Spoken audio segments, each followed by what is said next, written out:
Olá!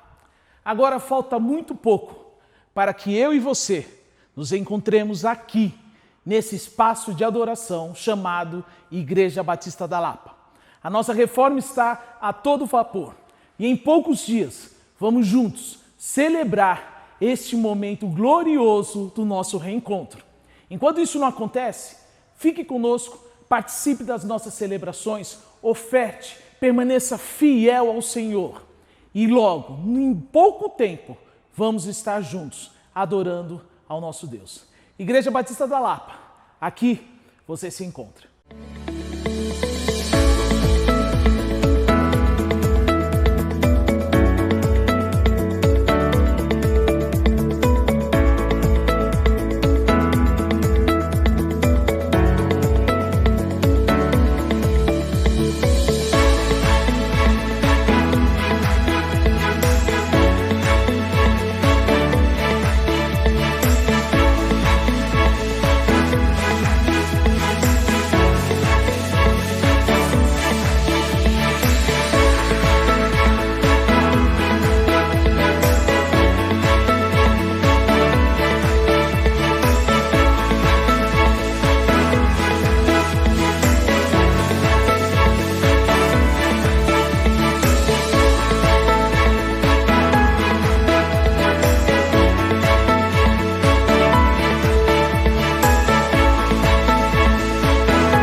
Vamos continuar celebrando esse Deus maravilhoso, cheio de alegria, mas também de expectativa por aquilo que Ele está trazendo para nós. O novo dEle é o melhor que nós temos. Expectativa de um novo tempo, expectativa de cura, de transformação. Mas com o coração confiantes que Ele faz parte da nossa vida, do nosso tempo. Vamos cantar assim. Coração exultar, de alegria eu canto. Como conhecer a ti, Ele se encherá com a tua alegria. Cantarei teu amor para sempre. Cantarei teu amor para sempre. Cantarei teu amor para sempre. Cantarei teu amor para sempre. Os montes correm para o mar, teu rio de amor por mim. Eu abrirei meu coração, deixando a tua cura entrar. Me alegro por te pertencer, levantarei as minhas mãos por teu amor e me faz voltar-te. Cantarei teu amor para sempre. Cantarei teu amor para sempre. Cantarei teu amor para sempre. Cantarei teu amor. Meu coração exulta. Coração exultar, de alegria eu canto. Se o mundo conhecer a ti, ele se encherá com a tua alegria. Cantarei teu amor para sempre.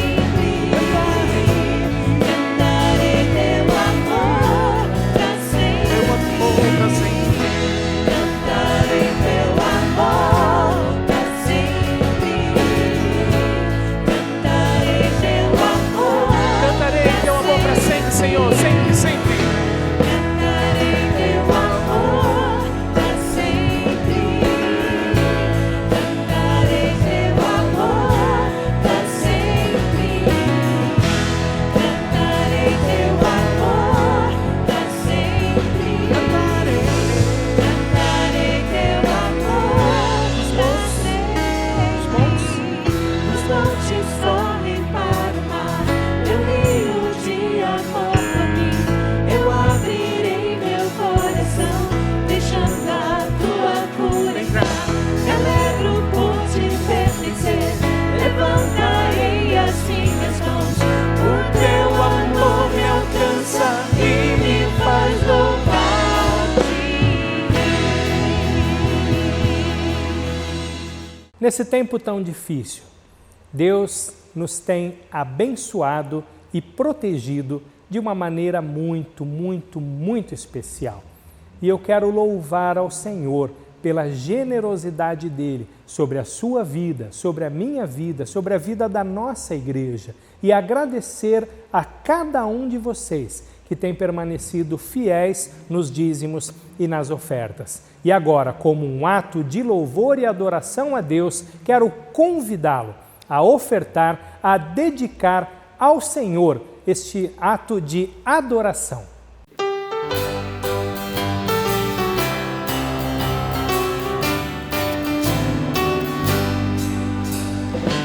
Saudade desta igreja, verdadeiro sem temor. Ela é muito amada esposa do bendito Salvador. É Jesus o comandante,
Olá, meus irmãos, graça e paz.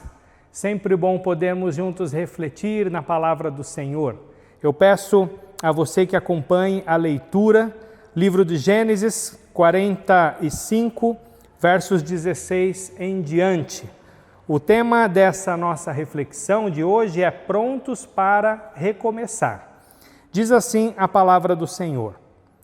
A notícia não demorou a chegar ao palácio do faraó. Os irmãos de José estão aqui. O faraó e seus oficiais se alegraram muito quando souberam disso. O faraó disse a José: diga a seus irmãos, coloquem as cargas em seus animais e voltem depressa à terra de Canaã. Tragam seu pai e todas as suas famílias para cá. Eu lhes darei a melhor da terra do Egito e vocês comerão do que essa terra produz de melhor. O faraó prosseguiu: diga a seus irmãos, levem carruagens do Egito para transportar as crianças pequenas, as mulheres e também seu pai. Não se preocupem com os seus pertences, pois o melhor de toda a terra do Egito será de vocês. Os filhos de Jacó seguiram essas instruções. José providenciou carruagens, conforme o faraó havia ordenado, e lhes deu mantimentos para a viagem. Também presenteou cada irmão com um traje novo, mas a Benjamim deu 5 roupas novas e 300 peças de prata. E a seu pai enviou 10 jumentos carregados com os melhores produtos do Egito e 10 jumentas carregadas com cereais, pães e outros mantimentos para a viagem. Depois, José se despediu de seus irmãos e, enquanto partiam, disse a eles: não briguem no caminho por causa do que aconteceu. Eles saíram do Egito e voltaram a seu pai Jacó na terra de Canaã. José ainda está vivo, eles disseram a seu pai. É o governador de toda a terra do Egito. Jacó ficou atônito com a notícia. Não podia acreditar. Quando, porém, repetiram para Jacó tudo o que José lhes tinha dito, e quando ele viu as carruagens que José havia mandado para levá-lo, encheu-se de ânimo. Então Jacó exclamou: deve ser verdade, meu filho José está vivo. Preciso ir vê-lo antes que eu morra. Vamos orar? Deus bondoso, a Tua palavra fala ao nosso coração com tanta profundidade, nos encanta, nos deixa perplexos diante da Tua imensa sabedoria, da maneira como a história da salvação se desenvolveu até chegar em Jesus Cristo, o autor e consumador da nossa fé. Por isso, Senhor, nesta hora em que estamos juntos, perante a Tua palavra, clamamos ao Senhor que fala-nos. Fale-nos conforme a Tua vontade, produz em nós os resultados que Te agradam, glorifica o Teu nome. É a minha oração em nome de Jesus. Amém e amém. Essa é a nossa última mensagem a respeito da vida dos patriarcas. E também a terceira mensagem baseada na história, na biografia de José. José reencontrou finalmente seus irmãos e de maneira dramática ele os acolheu. Todo o mal que fizeram a ele estava perdoado, toda a amargura dissipada. José deu a eles um novo lugar para viver, dinheiro para recomeçar, vestes novas, vestes festivas, carros, provisões para a viagem de volta a Canaã, para buscarem a seu pai e o restante de sua família. É muito interessante. Antes era José, só José, um possuidor de roupas novas, e os seus irmãos arrancaram as roupas dele. Isso eles fizeram por ódio, por inveja, pelo fato de José ser o filho preferido de seu pai. Agora é José, numa posição elevada, quem presenteia seus irmãos com vestes festivas. É como se agora todos se tornassem favoritos, Benjamim muito mais. José se despediu deles dizendo assim: não briguem no caminho por causa do que aconteceu. E isso nos remete ao perdão que nós devemos, como servos de Deus, como crentes em Jesus, estarmos sempre prontos a dar uns aos outros. Não existe a possibilidade de um recomeço sem perdão. Sem o perdão, a vida trava, paralisa, nós ficamos emocionalmente, espiritualmente amarrados, sem podermos crescer e experimentar tudo o que Deus tem preparado para nós. José sabia muito bem disso. Ele estava certo de que, se quisesse estar pronto para recomeçar, precisava perdoar de verdade os seus irmãos, e fazendo isso, ele também estava lhes proporcionando um recomeço. E nós, hoje, no momento em que estamos da história da salvação, temos uma razão ainda mais forte do que a de José. A razão é que nós mesmos fomos perdoados por Deus por meio de Cristo e por meio do preço, do custo alto que Jesus Cristo pagou para o nosso perdão.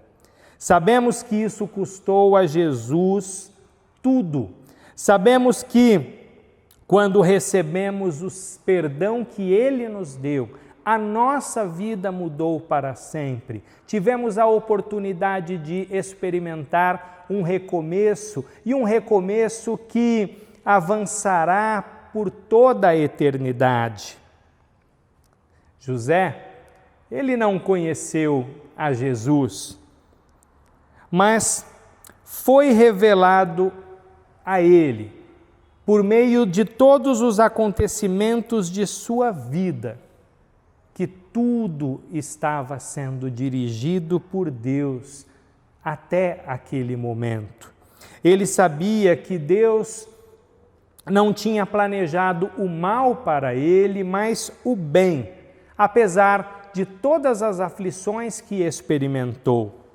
Mas o fato é que Deus usou a maldade praticada por outras pessoas para aprimorar a sua vida e para converter tudo para o bem de José, para o bem da família da aliança. José também sabia que, se decidisse reter o perdão, estaria lutando contra Deus e não contra os seus irmãos. Deus preparou José para toda aquela circunstância. Deus preparou José por toda a sua vida para que ele pudesse cumprir aquele papel fundamental, um papel de salvador no seu tempo e na sua geração. E parte dessa preparação exigia um coração livre de ressentimento, de amargura, como deve ser o coração de cada servo, de cada serva do Senhor, que já estão caminhando para o amadurecimento espiritual. É difícil imaginar a alegria que seu pai Jacó sentiu quando soube que o filho que ele dava como morto há mais de 20 anos não só estava vivo, como seria agora o próximo patriarca, como era naquele momento o vice-rei do Egito. Mesmo com a idade muito avançada e a fraqueza que certamente lhe acometera por causa da fome, sua disposição para reencontrar o filho era tão grande que ele imediatamente se preparou para partir. Mas antes, dois desejos intensos tomaram o seu coração. Tão intensos, ou talvez até mais intensos, que o desejo de encontrar o seu filho. Foi o desejo de adorar a Deus com toda a gratidão.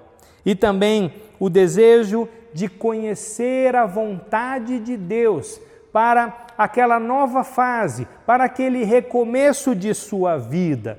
Nós só pudemos ler um trecho do capítulo 45, mas a nossa reflexão vai até o final do capítulo 47. Eu recomendo que você depois, com calma, leia essa porção tão rica das Escrituras. O que Jacó fez? Ele se prepara para a viagem, mas ele para na cidade de Berseba. Ele para erigir ali um altar, um lugar especial de culto, tanto para o seu pai Isaque como para o seu avô Abraão. E ali ele prestou um culto de gratidão ao Senhor na fronteira de Canaã com o Egito. E ali Deus veio a ele numa visão. E no capítulo 46, versos 3 e 4, está escrito assim: Eu sou Deus, o Deus de seu pai, disse a voz. Não tenha medo de descer ao Egito, pois lá farei de sua família uma grande nação. Descerei com você ao Egito e certamente o trarei de volta. E José estará ao seu lado quando você morrer. Jacó sabia que descer ao Egito era importante para fugir da fome e importante para reencontrar o seu filho, mas ele não cruzou a fronteira sem antes saber se tinha a bênção de Deus para fazer isso, para deixar a terra prometida. E isso mostra que até em sua velhice, e mesmo diante das duas talvez maiores oportunidades da sua vida, a de sobreviver e a de encontrar seu filho, Jacó continuava a dizer a Deus, como fizera no passado, não sem antes receber a tua bênção.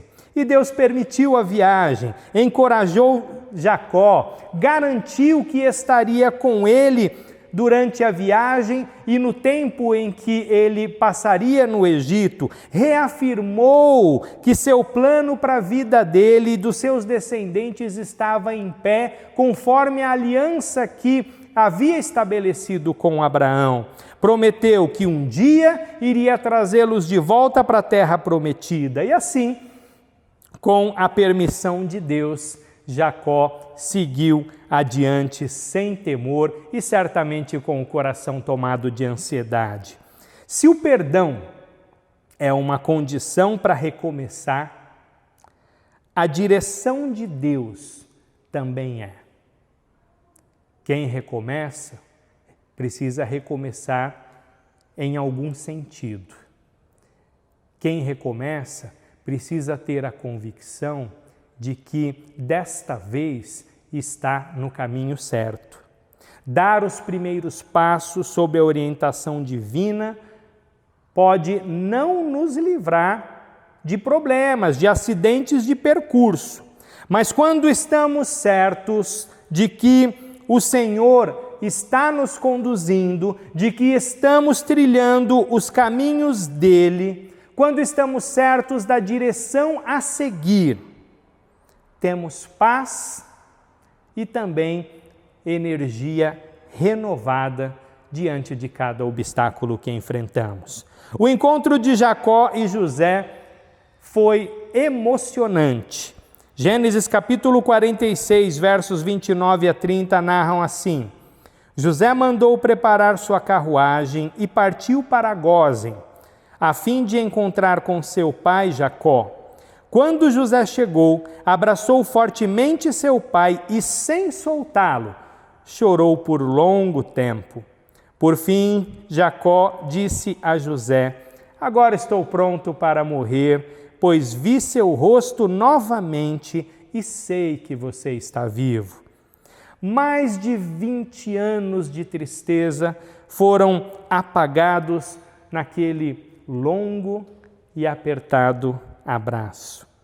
Da mesma forma como os nossos pecados são apagados no momento em que temos um encontro com Jesus Cristo.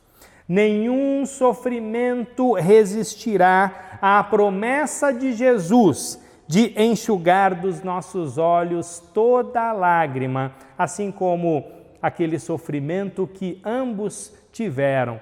Jacó, pensando que seu filho estava morto, José, sendo lançado para longe da família e depois na prisão por muitos anos. Todo aquele sofrimento foi dissipado pelo abraço, assim como toda a lágrima dos nossos olhos será enxugada por Jesus.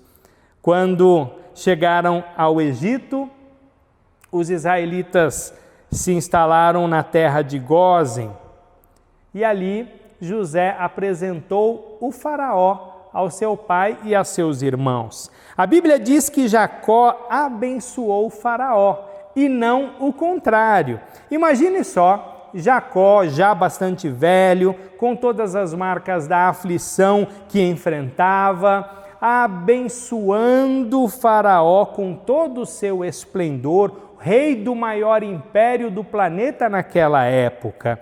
A Escritura estava com isso, sinalizando que a mediação da bênção de Deus vem através da família da promessa. O mais importante, evidentemente, não é quem está abençoando, mas em nome de quem a bênção é proferida. O povo de Deus foi escolhido para ser o seu instrumento de bênção para todos os povos. Deus havia dito no passado a Abraão e também por meio dos patriarcas: através de ti serão benditas todas as famílias da terra. Os patriarcas eram então como salvadores do mundo, pois a linhagem deles apontava para Jesus, o supremo Salvador.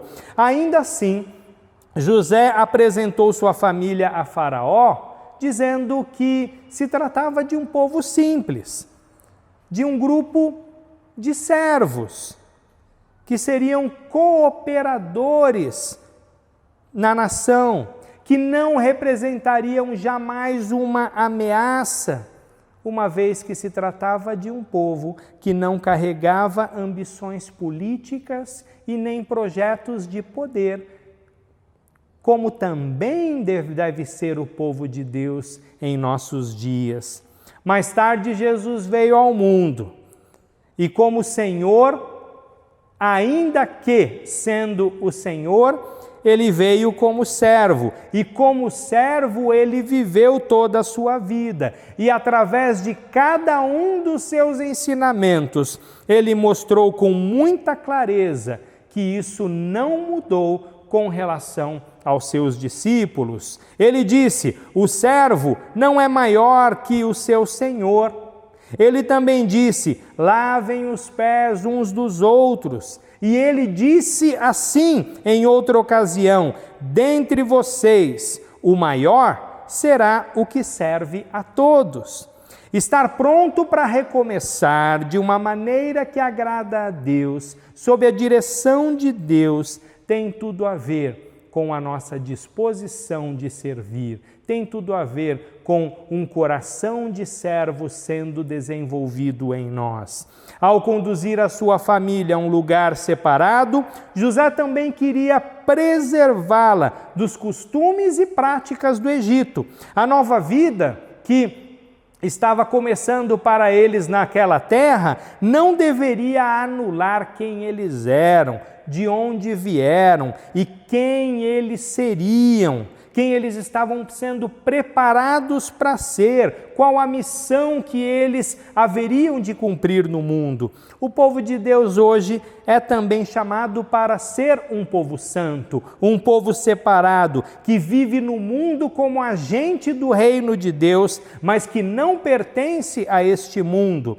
Assim como os filhos de Israel, nós não podemos perder a identidade que nos foi conferida por Deus. Não podemos assimilar os valores deste mundo que não estejam de acordo com o reino de Deus. É ao Senhor que nós servimos, é nele que está o nosso futuro. Os israelitas prosperaram na terra do Egito, como você bem sabe, e Deus fez com que o Egito prosperasse por meio deles, através deles.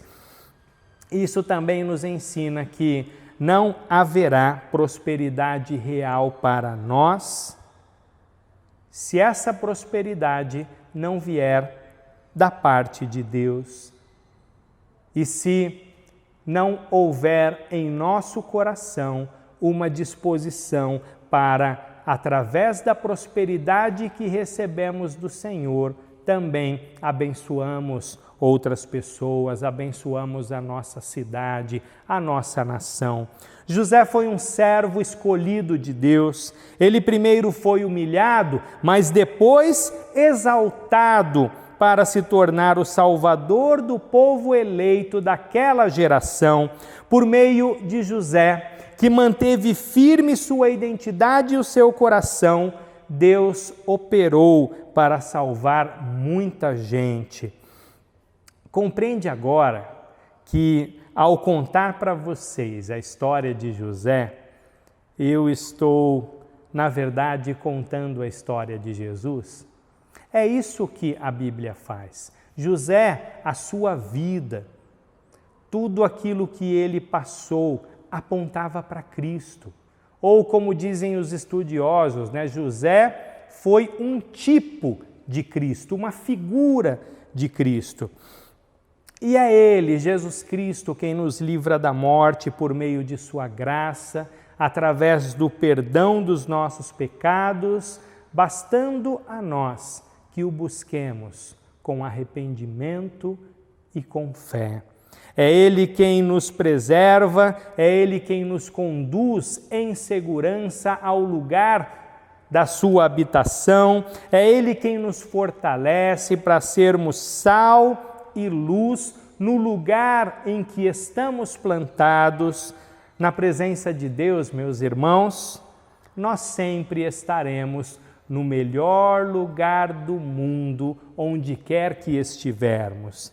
É Ele, é Jesus, quem governa cada período da nossa vida, quem governa cada período da história e faz tudo cooperar para o nosso bem. Assim como as políticas de José preservaram a vida de muitos, trouxeram paz e estabilidade no seu tempo, chegará o dia quando também Jesus voltará e restabelecerá plenamente, definitivamente, eternamente o seu reino. E para sempre os filhos de Deus entoarão o cântico do exílio, registrado lá no Salmo 126, versos 2 e 3 dizem assim: a nossa boca se encheu de riso e cantamos de alegria. As outras nações disseram: o Senhor fez coisas grandiosas por eles. Sim, o Senhor fez coisas grandiosas por nós. Que alegria! Portanto, estar pronto para recomeçar começa com receber o perdão, começa com, tendo recebido o perdão, se tornar também perdoador. Passa pela busca da direção divina a cada passo, a cada momento da nossa vida. Depende de uma disposição renovada de servir a Deus, servir aos servos de Deus, servir a missão de Deus. E claro, depende também de a nossa identidade estar firme em Jesus, pois é Ele quem nos dá um novo começo, uma nova vida uma vida verdadeira. Aproveitemos essa fase em que estamos aos poucos retornando às atividades para fazer deste tempo, deste novo tempo, um recomeço na presença de Deus, na comunhão com Deus e em tudo aquilo que nós fizermos, com todas as pessoas com quem nós nos relacionamos, com a nossa maneira de andar, de agir, de servir ao reino de Deus neste mundo. Aproveitemos este tempo para uma renovação do nosso compromisso com Cristo e com o seu reino.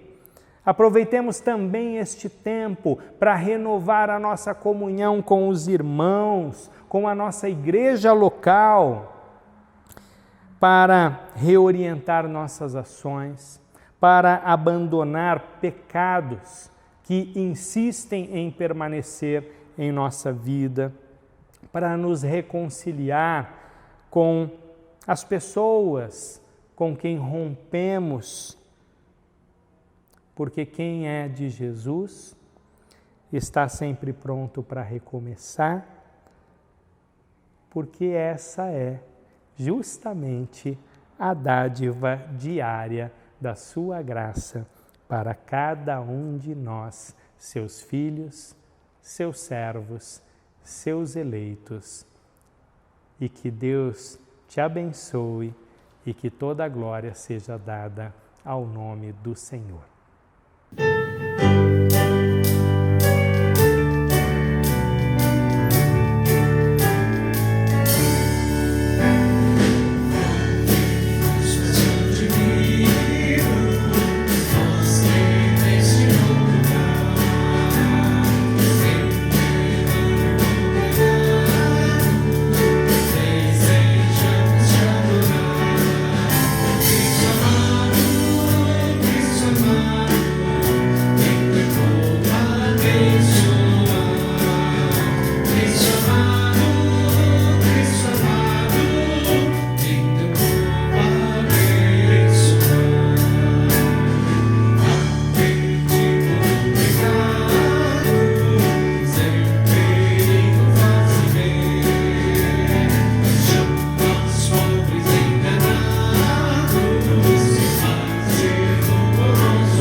Como você pode ver, nós temos bons motivos para ainda não termos retornado aos cultos presenciais.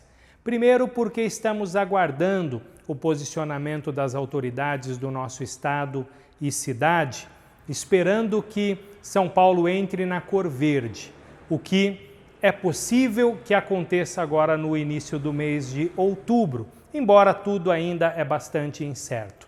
Mas também e principalmente porque estamos preparando aqui um ambiente para acolher os nossos irmãos, acolher todos aqueles que desejarem adorar a Deus conosco, um ambiente mais seguro, mais confortável, e eu tenho certeza que quando você chegar aqui, será uma grata e uma linda surpresa. Eu agradeço pelo apoio, continuo pedindo a sua cooperação através dos dízimos e das ofertas especialmente dedicadas à reforma, e aguarde que em breve nós divulgaremos mais informações. Estamos trabalhando com a data do dia 11 de outubro para o nosso retorno, mas aguarde confirmação, ore pela igreja e se mantenha firme, confiante no Senhor, certos de que neste tempo coisas maravilhosas estão acontecendo e ainda estão sendo preparadas para nós vivermos como igreja, como comunidade de fé. Fique firme, se cuide, cuide dos seus. Deus abençoe. Até a próxima.